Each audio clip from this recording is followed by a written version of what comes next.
प्यारे दोस्तों, मेराज के मौके पर नबी करीम सल्लल्लाहु अलैहि वसल्लम ने जहन्नुम के एक दारोगा को देखा कि वो बहुत गुस्से वाला और वहशत वाला था। लेकिन जब उसने नबी करीम सल्लल्लाहु अलैहि वसल्लम को देखा तो उसका गुस्सा बिल्कुल खत्म हो गया और उसकी शक्ल खूबसूरत शक्ल में तब्दील हो गई। आप सल्लल्लाहु अलैहि वसल्लम ने जब ये मंजर देखा तो अपने साथ मौजूद जिब्राइल अलैहिस्सलाम से पूछा, ऐ जिब्राइल, इसने मुझे सलाम किया, मेरी इज्जत भी की, लेकिन मुझे देखकर अपनी शक्ल तब्दील करके जहन्नुम का दरवाजा क्यों बंद कर दिया? हजरत जिब्राइल अलैहिस्सलाम ने नबी करीम सल्लल्लाहु अलैहि वसल्लम को ऊपर देखने का इशारा फरमाया। जब नबी करीम सल्लल्लाहु अलैहि वसल्लम ने ऊपर की जानिब निगाह फरमाई तो आपने क्या देखा, जानेंगे इस वीडियो में। निहायत ही मालूमाती और इस्लाही वीडियो है, गुजारिश है कि आखिर तक जरूर देखिएगा।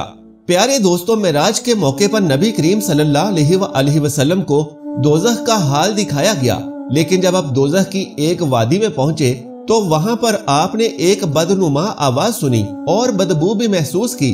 आप सल्लल्लाहु अलैहि वसल्लम ने पूछा कि जिब्राइल, ये क्या है और बदबू क्यों है? तो जिब्राइल अलैहिस्सलाम ने अर्ज किया कि ये जहन्नुम की आवाज है और ये कह रही है कि ऐ मेरे परवरदिगार, मुझे वो ग़िज़ा दे जिसका तूने मुझसे वादा किया है। मेरी जंजीरें और बेड़ियां, मेरी आग में शोले और अजाब और दूसरा हैबतनाक सामान बहुत बढ़ गया है। मेरी गहराई में आग की तपिश यानी मेरी भूख बहुत ज्यादा है, इसलिए मुझे मेरी वो खुराक दे जिसका तूने मुझसे वादा फरमाया है। जहन्नुम की इस पुकार के जवाब में अल्लाह तबारक व तआला ने फरमाया कि हर मुशरिक, काफिर, बददियानत, बदमाश और खबीस मर्द और औरत तेरी खुराक है। और ये सुनकर जहन्नुम ने जवाब दिया कि बस मैं खुश हो गई। दोस्तों, इस सफर में आप सल्लल्लाहु अलैहि वसल्लम को दज्जाल की सूरत भी दिखाई गई। उसकी शक्ल अब्दुल अज़िया बिन कतान जैसी थी। ये जाहलियत के जमाने में नबी करीम सल्लल्लाहु अलैहि वसल्लम के ज़हूर से पहले ही मर गया था।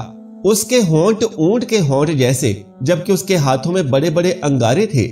जब उसका हाथ भर गया वो लोग अंगारों को अपने मुंह में डालते थे।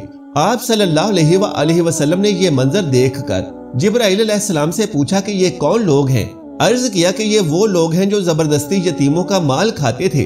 फिर इसके बाद आपने कुछ और लोग भी देखे कि जिनके सामने एक जानिब बेहतरीन किस्म का गोश्त रखा है, जबकि दूसरी जानिब सड़ा हुआ बदबूदार गोश्त है और वो अच्छा गोश्त छोड़कर बदबूदार गोश्त खा रहे थे। जिब्राइल अलैहिस्सलाम ने बताया कि ये वो लोग हैं कि जिनको अल्लाह तबारक व तआला ने पाक बीवियां दी थी, लेकिन ये उन्हें छोड़कर दूसरी औरतों के पास जाते थे। और ऐसी औरतें भी हैं जो अपने खाविंद को छोड़कर दूसरे मर्दों के पास जाती थीं। आप सल्लल्लाहु अलैहि वसल्लम ने ऐसे लोग भी देखे जो अपने ही जिस्म से गोश्त नोच नोच कर खा रहे थे। उनसे कहा जा रहा था कि ये भी वैसे ही खाओ जैसे तुम अपने भाई का गोश्त खाया करते थे। तो जिब्राइल अलैहिस्सलाम ने बताया कि ये वो लोग हैं जो एक दूसरे पर आवाजें कसा करते थे। प्यारे दोस्तों, प्यारे नबी करीम सल्लल्लाहु अलैहि वसल्लम को जहन्नुम दिखाने के बाद जन्नत भी दिखाई गई तो आपने वहां पर मोतियों के बने हुए गुंबद देखे। वहां की मिट्टी मुश्क की थी। आप सल्लल्लाहु अलैहि वसल्लम ने वहां जन्नत में बड़े बड़े अनार देखे। वो बड़े बड़े डोलों जितने थे, जबकि जन्नत के परिंदे ऊंटों जितने बड़े थे। सातों आसमानों की सैर के बाद आप सल्लल्लाहु अलैहि वसल्लम को सिदरतुल मुंतहा तक ले जाया गया। ये बेरी का एक दरख्त है। नबी करीम सल्लल्लाहु अलैहि वसल्लम ने सिदरतुल मुंतहा की जड़ में एक चश्मा देखा। इस चश्मे से दो नहरें निकल रही थीं। एक नहर का नाम कौसर जबकि दूसरी का नाम रहमत है। आप सल्लल्लाहु अलैहि वसल्लम ने उस चश्मे से गुस्ल किया, जबकि एक दूसरी रिवायत के मुताबिक सिदरतुल मुंतहा की जड़ से जन्नत की 4 नहरें निकलती हैं। इनमें से एक नहर पानी की, दूसरी दूध की, तीसरी शहद की और चौथी नहर शराब की थी। उसी वक्त नबी करीम सल्लल्लाहु अलैहि वसल्लम ने सिदरतुल मुंतहा के मकाम पर हजरत जिब्राइल अलैहिस्सलाम को उनकी असल शक्ल में देखा, यानी जिस शक्ल में अल्लाह तबारक व तआला ने उन्हें बनाया था। उनके 600 पर हैं और हर पर इतना बड़ा है कि जिससे आसमान का किनारा छुप जाए। इन परों से रंगारंग मोती और याकूत इतनी तादाद में लगातार गिर रहे थे कि उनका शुमार अल्लाह सुब्हानहू व तआला को ही मालूम है। प्यारे दोस्तों, फिर एक बदरी ने आकर नबी करीम सल्लल्लाहु अलैहि वसल्लम को घेर लिया और उसी बदरी ने आपको सिदरतुल मुंतहा से ऊपर उठा लिया। हजरत जिब्राइल अलैहिस्सलाम वहीं रह गए, जबकि एक रिवायत में बदली की जगह एक सीढ़ी के जरिए से आपको उठाने का जिक्र भी आया है। वहां आप सल्लल्लाहु अलैहि वसल्लम ने सैरुल कराम यानी लौहे महफूज पर लिखने वाले कलमों की आवाज की सरसराहट भी सुनी। ये तकदीर के कलम थे और फरिश्ते उनसे मखलूक की तकदीरें लिख रहे थे। लिहाजा इस तफसील से ये बात मालूम हुई कि जिब्राइल अलैहिस्सलाम सिदरतुल मुंतहा से आगे नहीं गए और ये कि सिदरतुल मुंतहा 7वें आसमान से भी ऊपर है। बाज़ उलमा ने लिखा कि अर्श अजीम के दाईं जानिब है, जबकि एक रिवायत में है कि जिब्राइल अलैहिस्सलाम आप सल्लल्लाहु अलैहि वसल्लम को 7वें आसमान से ऊपर ले गए थे। वहां एक नहर पर पहुंचे। वहां याकूत और मोतियों और ज़ाहरे जद के खैमे लगे थे। इस नहर में एक सब्ज रंग का परिंदा था जो कि इस कदर हसीन था कि उस जैसा परिंदा कभी नहीं देखा था। हजरत जिब्राइल अलैहिस्सलाम ने बताया कि यह नहर कौसर है जो अल्लाह सुब्हानहू व तआला ने आपको अता फरमाई है। आप सल्लल्लाहु अलैहि वसल्लम ने फरमाया कि मैंने देखा कि उसमें याकूत और जमुर्द के थालों में रखे हुए सोने और चांदी के उल्जाम तैर रहे थे। उस नहर का पानी दूध से ज्यादा सफेद था। मैंने एक उल्जाम उठाया और उस नहर से भरकर पिया तो वो पानी शहद से ज्यादा मीठा और मुश्क से ज्यादा खुशबूदार था। आप फरमाते हैं कि जिब्राइल मुझे लेकर सिदरतुल मुंतहा तक पहुंचे। इसके पास हिजाज अकबर है और हिजाज अकबर के पास पहुंचकर उन्होंने कहा कि मेरी पहुंच का मुकाम यहीं तक है, अब आप आगे तशरीफ ले जाएं। आप सल्लल्लाहु अलैहि वसल्लम फरमाते हैं कि मैं आगे बढ़ा, यहाँ तक कि मैं एक सोने के तख्त तक पहुंच गया। उस पर जन्नत का रेशमी कालीन बिछाया हुआ था। उसी वक्त मैंने हजरत जिब्राइल अलैहिस्सलाम की आवाज सुनी और वो कह रहे थे कि ए मुहम्मद सल्लल्लाहु अलैहि वसल्लम, अल्लाह सुब्हानहू व तआला ने आपकी तारीफ फरमाई है, आप सुनिए और इताअत कीजिए, आप कलाम इलाही से दहशत ज़दा ना हो। चुनांचे उस वक्त मैंने हक तबारक व तआला की तारीफ बयान की और फिर इसके बाद मुझे अल्लाह सुब्हानहू व तआला का दीदार हुआ और मैं फौरन सजदे में गिर गया।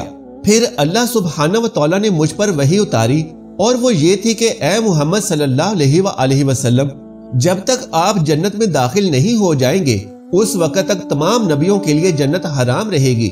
इसी तरह से जब तक आपकी उम्मत जन्नत में दाखिल नहीं होगी तमाम उम्मतों के लिए जन्नत हराम रहेगी। इसके अलावा हक तबारक व तआला ने फरमाया, ए मुहम्मद सल्लल्लाहु अलैहि वसल्लम, हमने आपको कौसर अता फरमा दी है। इस तरह से आपको ये खसूसियत हासिल हो गई है कि तमाम जन्नती आपके मेहमान होंगे।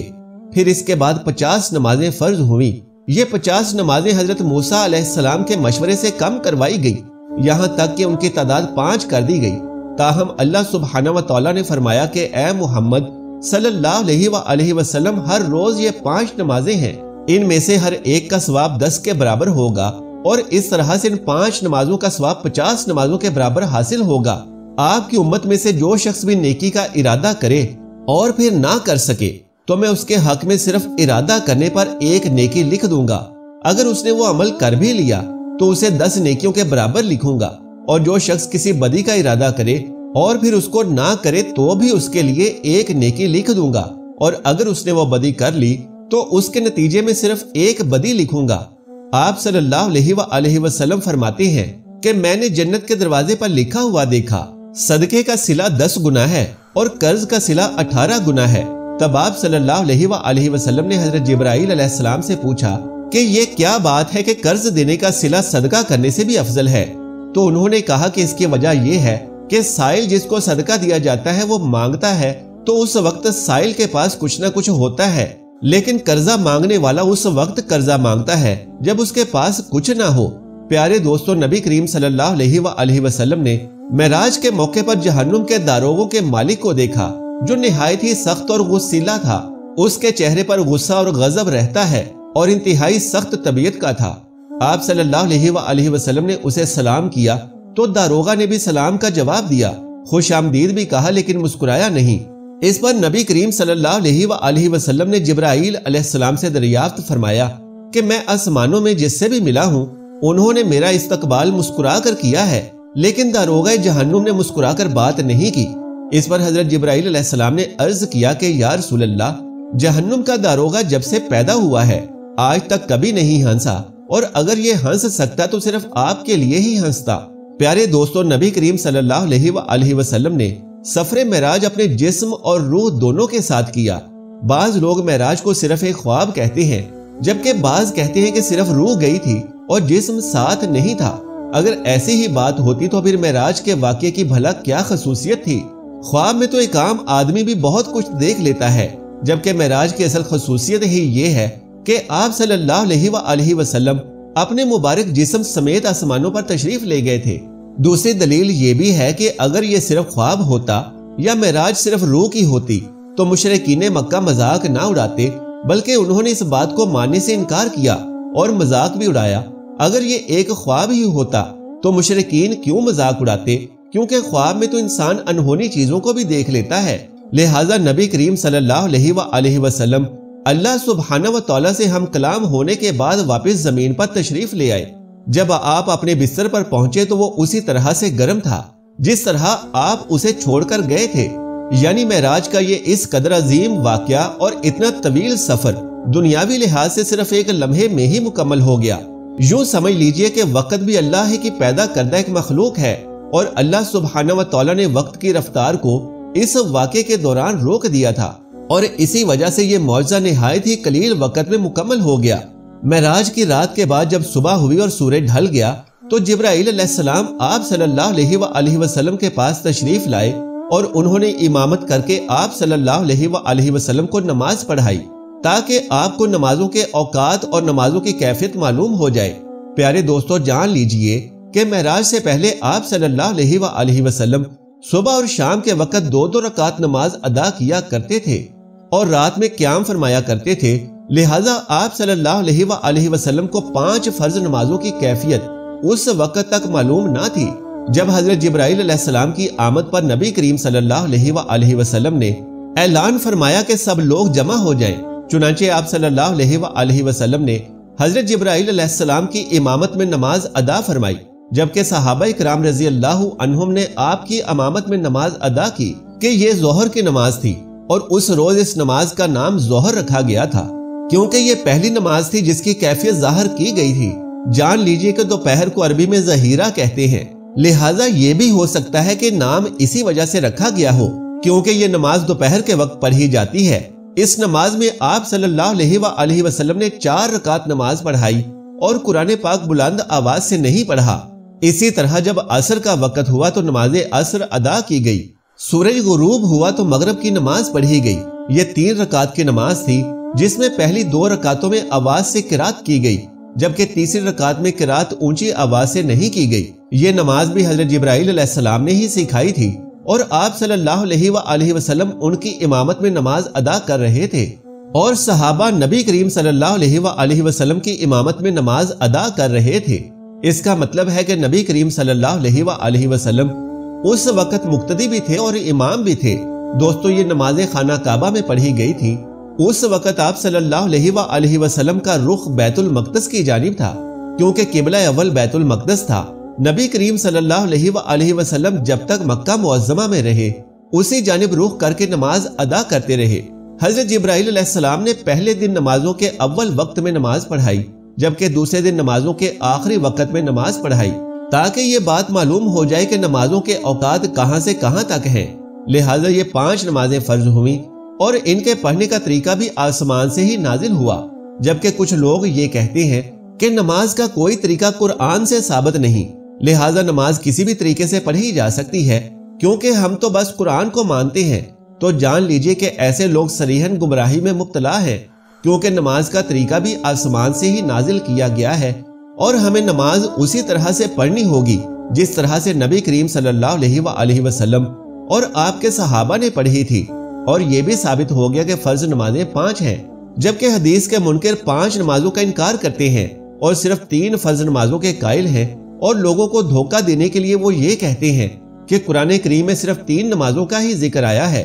پہلے نمبر پر تو ان کی یہ بات ہی جھوٹ ہے، جبکہ دوسرے نمبر پر جب احادیث میں 5 نمازیں ثابت ہیں تو ان کے انکار کرنے کے لیے کوئی گنجائش ہی نہیں رہتی۔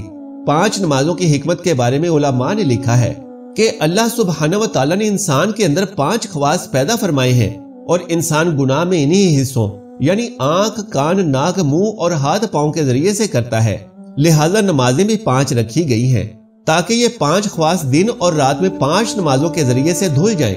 اس کے علاوہ بھی بے شمار حکمتیں ہیں۔ یہ بھی یاد رکھیے کہ معراج کے موقع پر نبی کریم صلی اللہ علیہ وآلہ وسلم کا آسمانوں پر جانا یہ ثابت کرتا ہے کہ آسمان حقیقت میں موجود ہیں، جبکہ موجودہ ترقی یافتہ سائنس کا یہ نظریہ ہے کہ آسمانوں کا کوئی وجود نہیں ہے، بلکہ یہ آسمان کائنات کا ایک عظیم خلا ہے، اور انسانی نگاہ جہاں تک جا کر رک جاتی ہے وہاں اس خلا کی مختلف روشنیوں کے پیچھے ایک نیلی گوہر نظر آتی ہے، اور اس نیلی گوہر کو انسان آسمان کہتا ہے۔ لیکن اسلامی تعلیمات نے ہمیں بتایا ہے کہ آسمان موجود ہیں اور اسی ترتیب کے ساتھ موجود ہیں جو قرآن پاک اور احادیث میں بتائی جاتی ہیں۔ قرآن پاک کی بہت سی آیات میں آسمانوں کا ذکر ہے اور پتہ چلتا ہے کہ آسمان ایک اٹل حقیقت ہے۔ یہاں یہ بات بھی قابل ذکر ہے کہ جیسے جیسے سائنس ترقی کی منازل طے کر رہی ہے، اس میں بہت سے قرآنی پیغامات آشکار ہو رہے ہیں، جبکہ ابھی تک سائنس آسمانوں کو دریافت کرنے سے قاصر ہے۔ اللہ تبارک و تعالیٰ سے دعا ہے کہ ہمارا خاتمہ ایمان پر فرمائے اور ہمیں اور ہمارے والدین کو جنت الفردوس میں اعلیٰ مقام عطا فرمائے، آمین یا رب العالمین۔ آخر میں درخواست ہے کہ میری آج کی اس معلوماتی ویڈیو کو لائک اور شیئر کر دیجئے اور میرے اسلامی و اصلاحی چینل کو سبسکرائب کر لیجئے۔ جزاک اللہ خیرن کثیرہ۔ اللہ ہم سب کا حامی و ناصر ہو۔